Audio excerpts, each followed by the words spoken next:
The worst part about working in an abandoned uranium mine isn't the silence. It's the weight of the earth pressing down on you. A silent reminder that you're far below where humans are meant to live. I took this job because the money was good and the responsibilities were minimal. Show up, patrol the grounds, and report anything unusual. But no one mentioned what unusual might mean. It started with the elevator. The mine had been shut down in the 1980s after the uranium supply dried up, or so the company claimed. Rumors in town hinted at something worse: workers falling sick, odd disappearances, equipment failures that couldn't be explained. Now the mine was just a hollowed-out scar on the edge of nowhere, a relic of greed and desperation. The elevator was supposed to be dead. No power, no hydraulics. I confirmed this on my first shift, staring at the rusted cables and reading the maintenance reports filed decades ago. I told myself it was safe to walk by the sealed elevator doors during my rounds, even as the hairs on my arms prickled every time I did. I didn't believe in curses or ghosts, but there's something about a space abandoned by life that doesn't sit right with the human brain.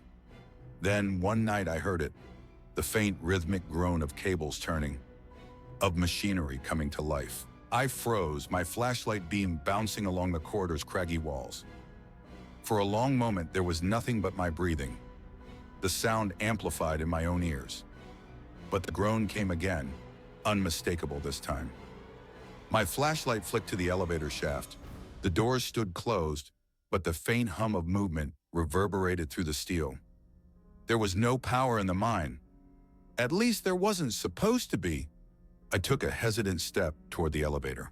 The air was cold, not the natural chill of being underground, but something sharper, stinging like winter frost. My breath fogged and my flashlight flickered. Faulty equipment, I muttered, though my voice felt thin and unconvincing in the oppressive quiet. I stood in front of the doors, shining my light over the rusted metal. Nothing moved, but the groaning continued, rhythmic and steady. A sound like grinding teeth echoed through the shaft, as if the elevator were being dragged up from some abyss by unseen hands. The panel beside the door caught my attention. The buttons were ancient and rusted over, but the small indicator light glowed faintly, an impossible amber pinprick in the darkness. My heart thudded harder. I'd checked the power grid on my first night. The mine's electrical system had been gutted decades ago, and nothing short of a complete overhaul could make it functional again. As I stared, the amber light blinked off, replaced by another, lower on the panel, level 3. I stumbled back instinctively. There was no level 3. The schematics I'd reviewed showed only 2 operational levels before the mine had been shut down. Below those were supposedly collapsed tunnels, useless to miners, and certainly unfit for anyone now. But the light was clear, pulsing as if to mock me. I held my breath, listening for any sound beyond the steady groaning of cables. Nothing, no voices, no footsteps, only the faint creak of the elevator stopping. The doors hissed open. My flashlight beams skittered across the narrow opening, illuminating nothing but blackness. A heavy metallic smell rushed out, sharp and rancid, filling the corridor. I gagged and stumbled further back, covering my mouth and nose with my sleeve. The smell was like old blood, mixed with something acrid, like burnt wiring. The elevator was empty. I stared into the yawning black. My flashlight couldn't penetrate more than a few feet into the shaft before the beam was swallowed by shadows. Something deep inside me screamed to turn and run, to get as far from the mine as possible. But I couldn't leave. Not yet. I had to know. I edged forward, shining my light along the edges of the elevator car. The floor was caked in dust, but no footprints marked its surface. Still, the metallic smell grew stronger, coiling around me like smoke. My eyes burned, and the back of my throat prickled with the urge to cough.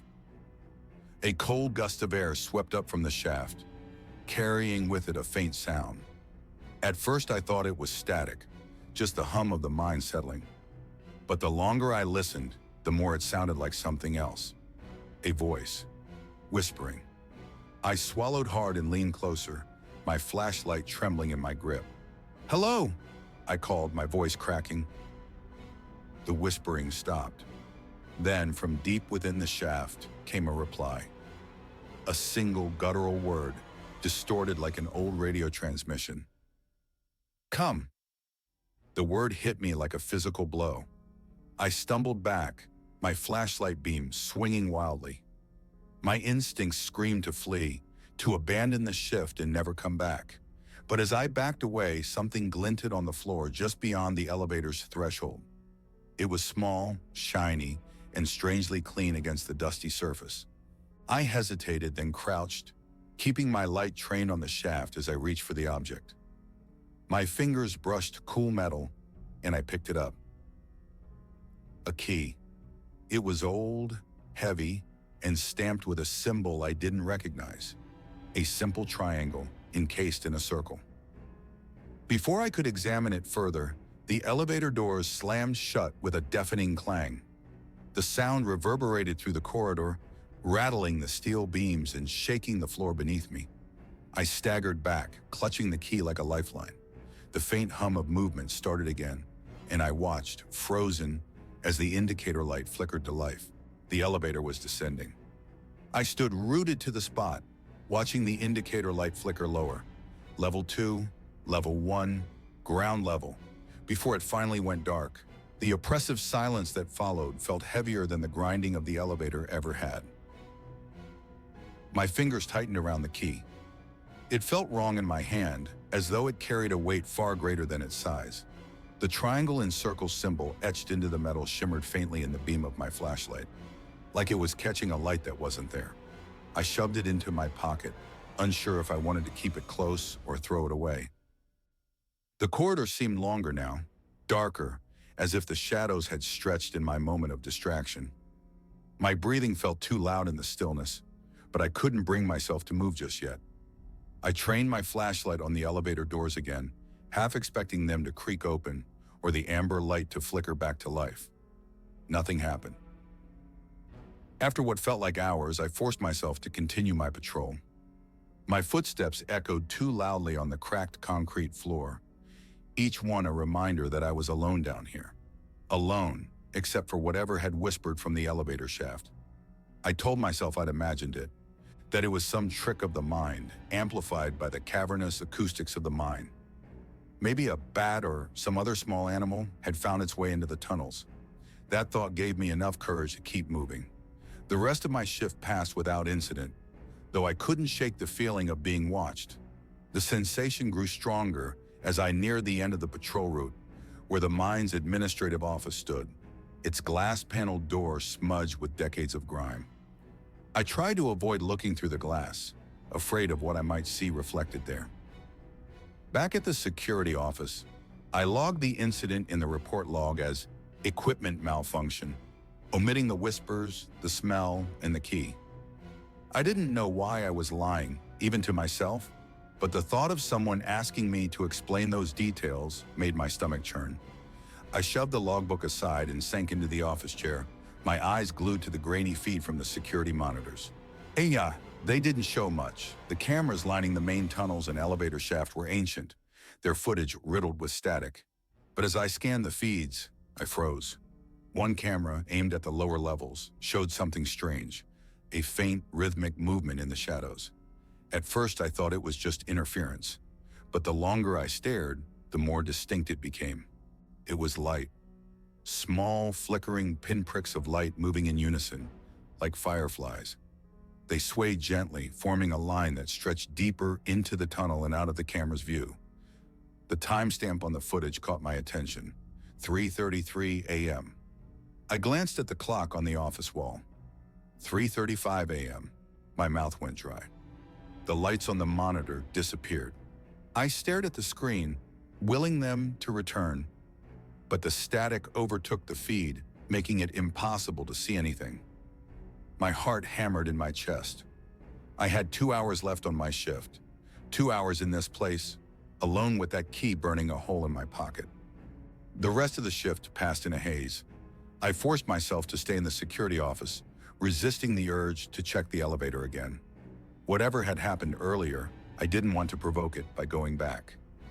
As the first hints of dawn filtered through the surface vents, I gathered my things and left, avoiding the elevator corridor entirely. I thought about turning in my resignation right then and there.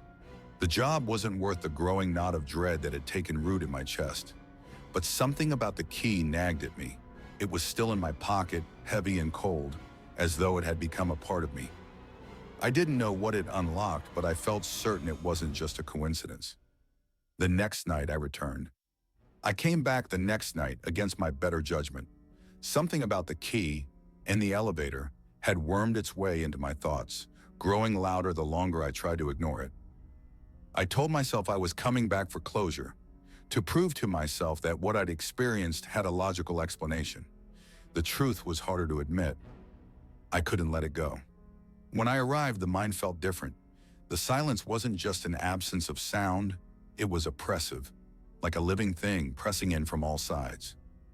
Even the air felt heavier, stale and damp, as though it had been left untouched for decades despite the patrols. My flashlight barely seemed to cut through the gloom. The elevator was silent when I passed it on my initial rounds. The amber light on the panel was dark, the doors sealed tight. I lingered longer than I needed to, shining my flashlight over the rusted surface, as if looking for some sign of what I'd heard the night before. There was nothing, just the smell of old metal and dust. I moved on, trying to shake the unease coiling in my chest. I followed the usual patrol route, skirting the edges of the mine's main shafts, checking the barricades that blocked access to the lower levels. Each time my flashlight illuminated one of the barriers, I found myself wondering what lay beyond. The schematics in the security office painted a clear picture. Levels 1 and 2 were shallow, standard mining tunnels. Beyond that, the rock had collapsed decades ago, sealing off anything below. But I couldn't stop thinking about the lights I'd seen on the security feed, those flickering, synchronized glimmers that had moved as if they had purpose. By the time I completed my patrol, it was nearly 3 a.m. I hesitated in the security office, staring at the monitor that displayed the feed from the lower-level cameras. Static obscured most of the images, but I couldn't tear my eyes away. I told myself I wouldn't see anything, that whatever I'd witnessed the night before was a fluke, a trick of the mind. At 3:33 a.m., the lights appeared. This time they were closer to the camera, bright enough to illuminate the edges of the tunnel. I leaned closer to the monitor, my breath catching in my throat. They weren't just lights, they were shapes, human shapes. The figures moved in perfect unison, their glowing forms flickering like dying embers. They passed the camera one by one, their movements eerily smooth, almost fluid. There was something wrong about their proportions, arms too long, heads tilted at unnatural angles. I couldn't make out any faces, just the faint outline of their features glowing faintly in the dark. The static intensified as the last figure moved past the camera, its head turning slightly toward the lens. I swear it paused, as though it could see me watching. And then the feed went black. I bolted upright, knocking my chair over in the process. The sound echoed too loudly in the small office, making me flinch. My heart pounded as I stared at the monitor, willing the image to return. But the screen remained dark, save for the faint rolling static. I couldn't stay in the office any longer. Grabbing my flashlight, I stepped into the corridor, my ears straining for any sound. The silence felt deeper now, as though the mine itself were holding its breath. My footsteps were muffled on the dusty floor as I approached the elevator. The amber light on the panel was glowing. The door creaked open as I arrived, revealing the empty car. The metallic smell hit me again, sharp and acrid, as though something had burned inside the shaft. I stepped forward hesitantly, my flashlight trained on the floor of the elevator. There were no footprints, no sign that anyone or anything had been there. And yet the key in my pocket felt heavier, almost pulling me toward the elevator. My fingers brushed it unconsciously, tracing the edges of the strange triangle and circle symbol. I stepped inside.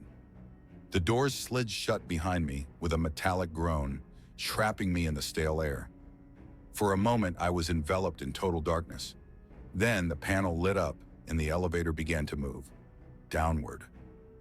The grinding of the elevator filled the small, suffocating space. I pressed myself into the corner, clutching my flashlight like a lifeline, though its beam was useless against the surrounding darkness. The buttons on the control panel glowed faintly, but none were lit. I hadn't pressed anything. The elevator was moving on its own. Down! The groaning of the cables and the faint, rhythmic clunk of the machinery set my teeth on edge. The air grew colder with every passing second, so frigid it clawed at my skin. I could feel the key in my pocket, heavy as a stone, its presence impossible to ignore. The symbol etched into its surface burned in my mind, though I couldn't have explained why. The panel showed no numbers, just that faint amber glow, flickering in a broken rhythm as if struggling to stay lit. I swallowed hard, my breath fogging in front of me. "This isn't real," I whispered. "This can't be real." The elevator slowed, then shuddered to a halt. I waited for the doors to open, every muscle in my body taut with dread, but they stayed closed. Seconds ticked by in oppressive silence. My fingers twitched toward the key, desperate for something to ground me. Then the lights in the elevator blinked out. I froze, the sudden darkness swallowing everything. My flashlight flickered and died in my hand, plunging me into a void so deep it felt alive. I couldn't see my own hands, couldn't tell if my eyes were open or shut. The elevator was silent now. No groaning, no movement, no hum of invisible machinery. And then faintly, the whispering began. It came from all around me, soft and indistinct, like voices carried on a breeze. They overlapped in a chaotic murmur, growing louder until they filled the elevator with an unbearable cacophony. My chest tightened as panic clawed at me. The whispers weren't coming from outside the elevator. They were inside, circling me, moving closer. Something brushed against my leg. I stumbled back, slamming into the wall. The whispering swelled, drowning out the sound of my own gasps. My hand shot into my pocket, clutching the key as though it could protect me. The cold metal burned against my skin, the triangle and circle symbol pressing into my palm. A single voice rose above the others, low, guttural, almost human. "Use it!" The key grew searing hot, and I yelped, dropping it to the floor. It clinked against the metal, the sound unnaturally loud in the darkness. I fumbled blindly, trying to grab it, when the elevator jerked violently beneath me. The doors screeched open. I fell forward, landing hard on my hands and knees. The whispering stopped abruptly, replaced by a deep, resonant silence. My flashlight flickered weakly back to life, casting a narrow beam onto the floor. I pushed myself up, trembling, and shone the light ahead. The tunnel stretched endlessly before me, its walls carved into jagged, uneven rock. Water dripped somewhere in the distance, the sound echoing hollowly. My flashlight illuminated strange markings on the walls, symbols I couldn't understand, etched deeply into the stone. They shimmered faintly like veins of some unearthly mineral. And then I saw the footprints. They were fresh, pressed into the damp, dusty floor, leading away from the elevator. They were human, barefoot, deep impressions showing the weight of whoever or whatever had passed through. My pulse pounded in my ears as I followed the trail with my flashlight. The prints continued straight ahead, disappearing into the darkness. But just before they vanished, they stopped and turned back toward me,